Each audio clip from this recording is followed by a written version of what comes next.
Laura Ranieri-Roy. I'm back at the Grand Egyptian Museum, the largest archaeological museum in the world. It's November 2024. I am going to show you all the new halls.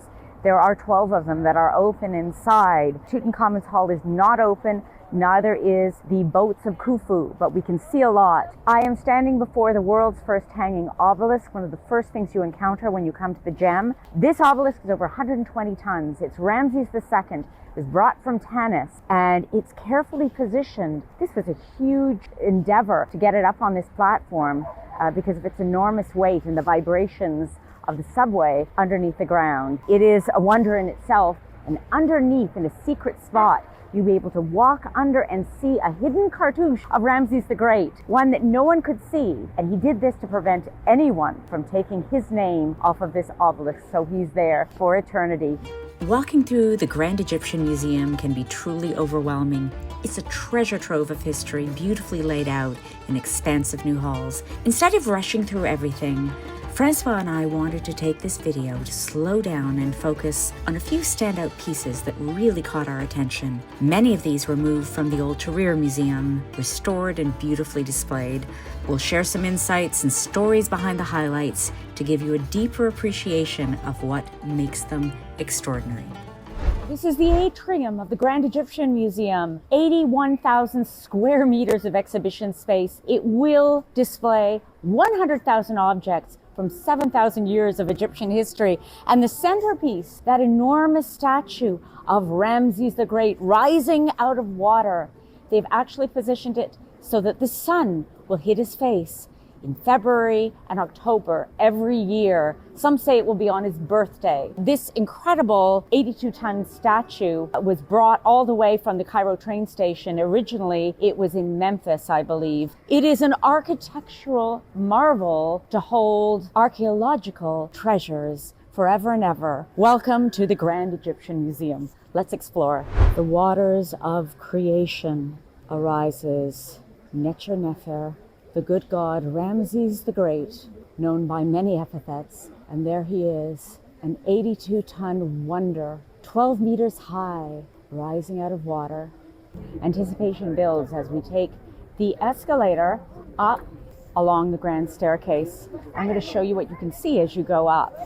The statues of the great kings. There's some magnificent masterworks here.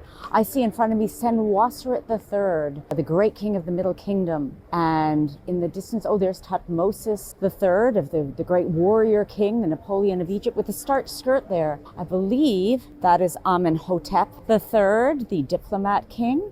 Hatshepsut, the woman who would be king. It's really great to take this little escalator, very convenient for those with any mobility issues. You don't have to walk up the stairs.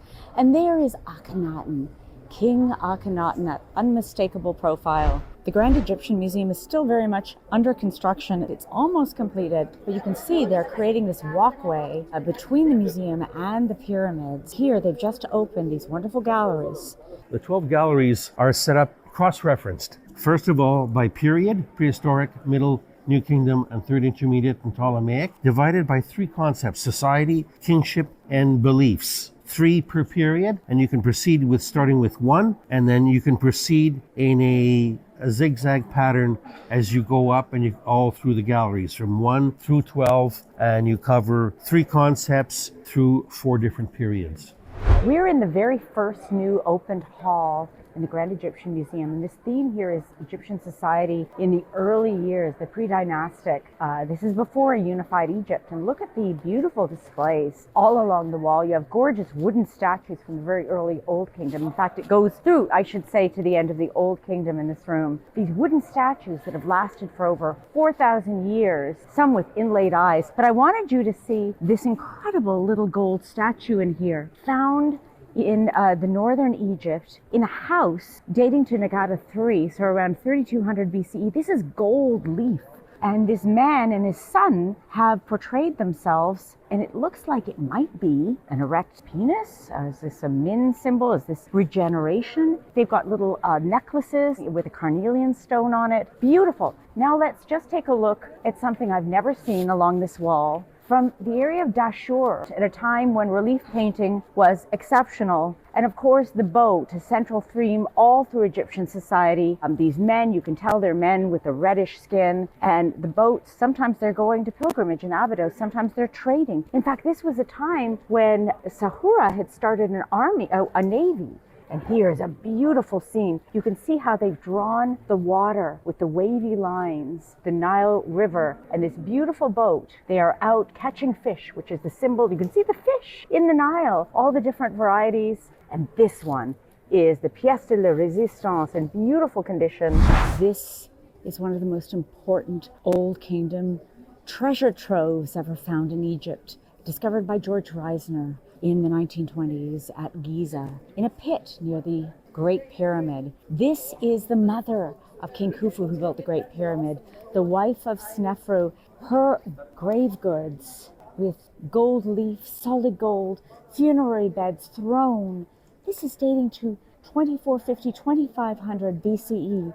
She was the wife of King Snefru. We even have her beautiful canopy. It was hidden in this cache, in this pit. We don't know if Khufu moved his mother from the Meidum burial site and buried her goods, or whether she was under her pyramid, all of these beautiful things. Look at the detail on her throne. Again, this dates to the Old Kingdom. This is 4,500 years old. Not only that, we have the first ever canopic box for her vital organs. They had a grand opening. Reisner and his team in this cache, hoping to see something inside this alabaster sarcophagus. But unfortunately, there was nothing inside. The queen, as Reisner said, was not receiving today. She was gone. But we still have her beautiful items at the Grand Egyptian Museum. Queen Hetepheres, father of Khufu and the wife of the great king Snefru, 4th dynasty. This is a beautiful recreation of the tomb in Beni Hassan of Khnumhotep, who was a vizier under Amenemhat III. Watch how it gets full of color. Vivid scenes, fowling and fishing, collecting taxes, all around the walls. Look at this. Look at this. The pilgrimage to Abydos was also very popular.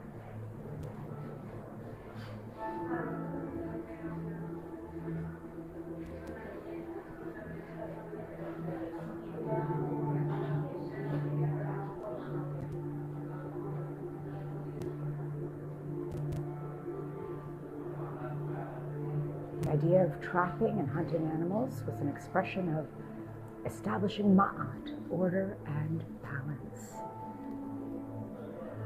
Now look over here.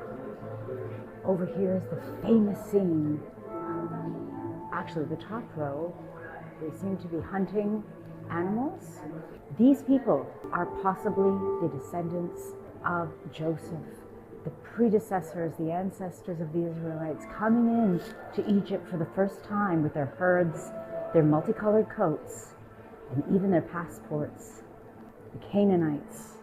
This is in and around 2000, 2100 BCE, 2000, 1900 BCE is when these people from the northeast are coming into Egypt.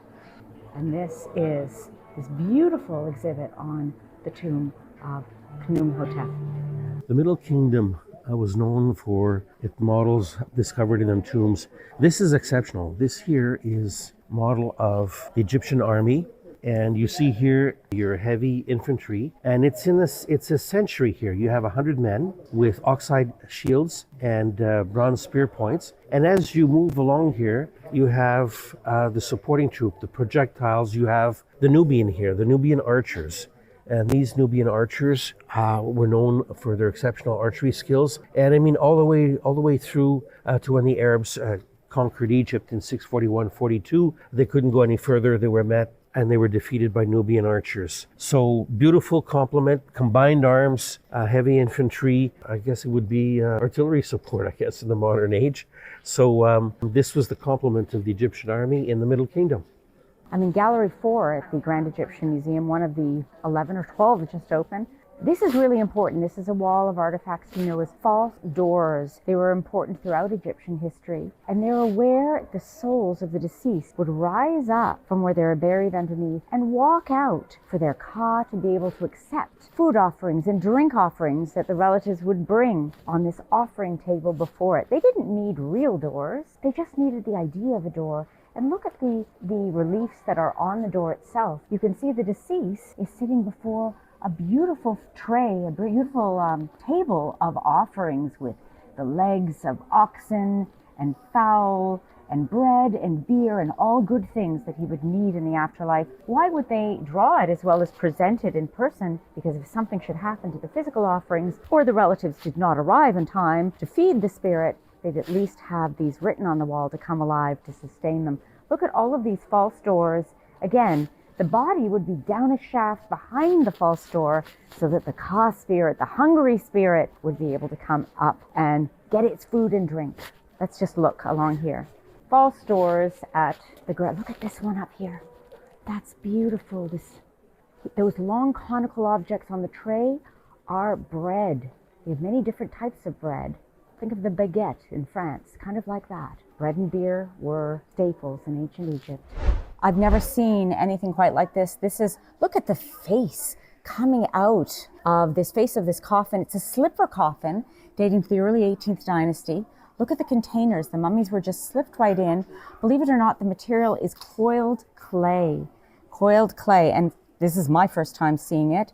Above these coffins, we're in the 18th dynasty now, are these funerary cones, and they had little prayers and the names and titles of the individual. They were placed in the tomb chapel in the New Kingdom. And I love this coffin below. Look at this rishi coffin. There's no mistaking early 18th dynasty, the kind of angular face, and the feathering. What did this feathering mean? Well, some say it depicts that the deceased is transformed into a Ba spirit that could fly free, come and go from the tomb. Others may say that it represents the protective wings of Nekbet or a Mut, the goddesses protecting the body. Beautiful rishi coffin. You see the books of the dead, these papyrus sheets that were rolled up and placed with the prayers, with the spells from the books of the dead to protect the deceased on the journey to the afterlife. Beautiful canopic jars for the organs of the deceased. And finally, we have this white coffin, early New Kingdom. White coffins were popular in the 18th dynasty, the early 18th dynasty, and we think that the white replicated the mummy bandages. There's little Osiris on the end, beautiful mummy mask painted on, wooden coffin. Lovely display at the Grand Egyptian Museum. Akhenaten, one of the most dramatic, memorable kings in Egyptian history, is also celebrated here at the Grand Egyptian Museum in this beautiful display replicating Talatat blocks and showing his cartouche, his image, and also celebrating his hymn to the Aten that we think may have inspired Psalm 104 of the Bible. Here are some verses from it. They display in both Arabic and English, coming up on the wall. For them, the Aten of the daytime arises, great in awesomeness.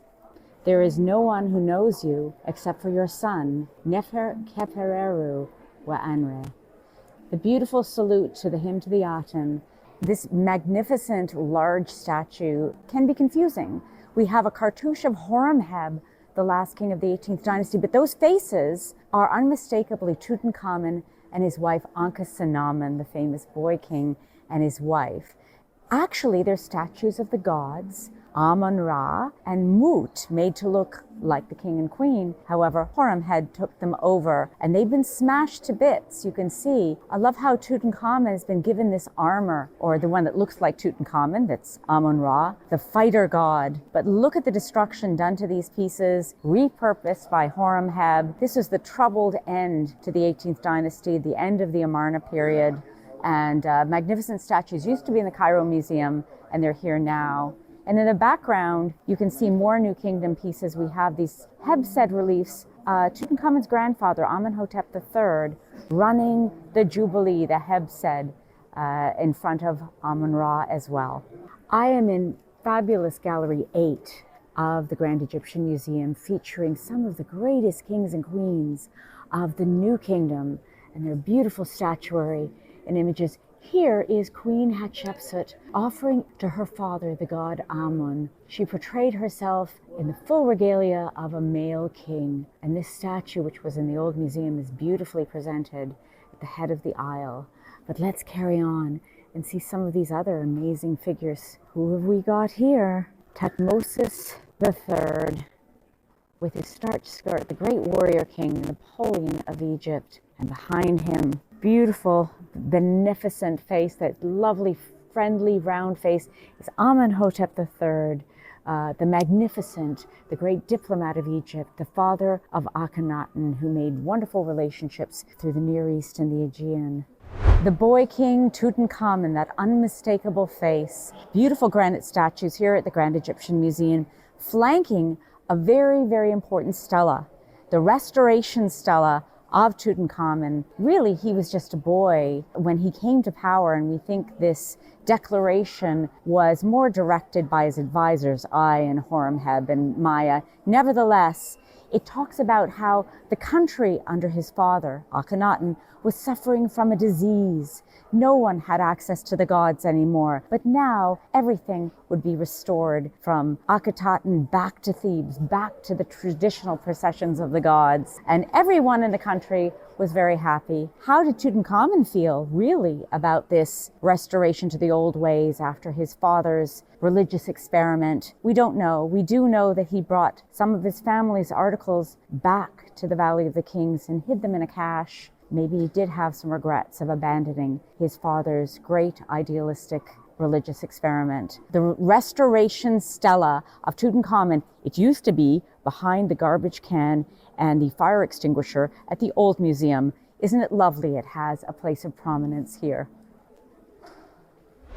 There is so much to see as you walk through all of these halls at the Grand Egyptian Museum. But still to come will be the opening of the Tutankhamun room, highly anticipated. With that opening, we can expect a huge influx of tourism and excitement about Egypt again. I hope you enjoyed this video. If you did, please subscribe.